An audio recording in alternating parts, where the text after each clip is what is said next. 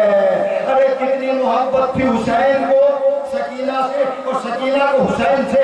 اللہ نے اپنی دعا میں کچھ نہیں مانگا خدا سے، ایک بیٹی مانگی ہے، اور جب سکینہ کی شکل میں بیٹی مل گئی، سکینہ جب تک حسین کے سینے پر نہ سوتی تھی سکون نہیں ملتا تھا۔ اللہ اکبر، بچی سن پکڑ کے کہہ رہی ہے میں دیکھ رہی ہوں چچا گئے لوٹ کر نہ آئے، اکبر گئے زندہ نہ آئے، قاسم گئے زندہ نہ آئے، اے میرے بابا کے گھوڑے میرے بابا کو مقتل میں نہ لے جا۔ حسین اپنے پیشانی کو چوما، اللہ آپ کی بیٹیوں کو سلامت رکھے۔ سکینہ کے صدقے میں مظلوم کربلا نے سکینہ کو لیا، سینے سے لگا کر پیشانی کو چوما، اے میری بچی دیکھ تیرا بابا جا رہا ہے، ہو سکتا ہے کہ وہ لوٹ کر نہ آئے، لیکن مجھ سے وعدہ کر جب تماچے لگیں گے تو صبر کرنا، جب گوشوارے چھنیں گے تو صبر کرنا۔ اللہ اکبر، سکینہ نے کہا ہاں بابا میں وعدہ کرتی ہوں، میں وعدہ کرتی ہوں، لیکن اہل عزا بعد شہادت مظلوم کربلا سکینہ کے تماچے لگ رہے تھے، گوشوارے چھینے جا رہے تھے، تو سکینہ اپنے بابا کے ساتھ کہتی تھی بابا میرے تماچے لگے میں نے صبر کیا، میرے گوشوارے چھینے گئے میں نے صبر کیا، لیکن ایک قیامت کی منزل آئی، اس بچی کو اونٹ کی ننگی پشت سے سینے کے بل باندھ دیا۔ آپ محسوس کریں، ایک باپ ہی محسوس کر سکتا ہے کہ بیٹی کو کتنی محبت ہوتی ہے۔ جب میں گھر سے چلا تو میری بیٹیاں کھڑی ہو گئی، بابا کب تک آئیں گے؟ ان کو معلوم ہے کہ لوٹ کر آئیں گے، لیکن وہاں غربتہ جب حسین چلے تھے سکینہ کو علم تھا کہ بابا لوٹ کر نہیں آئیں گے۔ آج وہ بچی ہے کہ سکینہ کو اونٹ کی ننگی پشت سے باندھا۔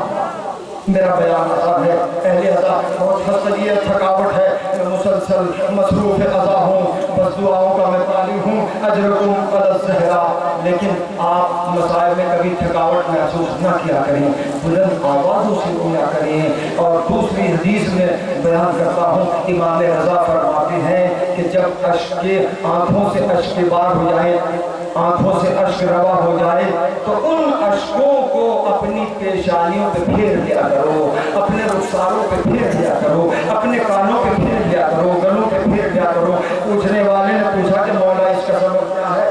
آپ نے فرمایا جو اشک میرے جد حسین کی مصیبتوں کو سن کر آنکھوں سے نکلتے ہیں ان اشکوں میں شفا ہے۔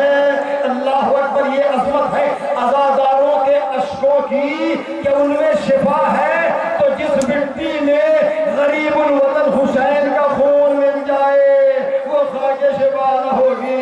عزاداروں، سکینہ کو اونٹ کی ننگی پشت سے باندھا۔ میں سن رہا تھا امام حسن کے مصائب سنے، حضرت عباس کے مصائب سنے، میرا دل چاہتا ہے کہ وہ بچی ہے کہ جو شب تہجد کی حسین کی دعا کا نتیجہ ہے۔ سکینہ جناب فاطمہ زہرا محسوس کیا جائے قبر میں دوزخ میں لے کر گئی، میری مائیں بہنیں یہاں پر تشریف فرما ہے، محسوس کر سکتی ہے دوزخ جناب فاطمہ لے کر گئی قبر میں، ایک ٹوٹی ہوئی پسلیوں کا زر، ایک شکم کا زر داخل ہوئی، میخ محسن کی شہادت ہوئی۔ میں کہوں گا یا فاطمہ زہرا آپ قبر میں دو زخم لے کر گئیں، لیکن آپ کی پوتی سکینہ قبر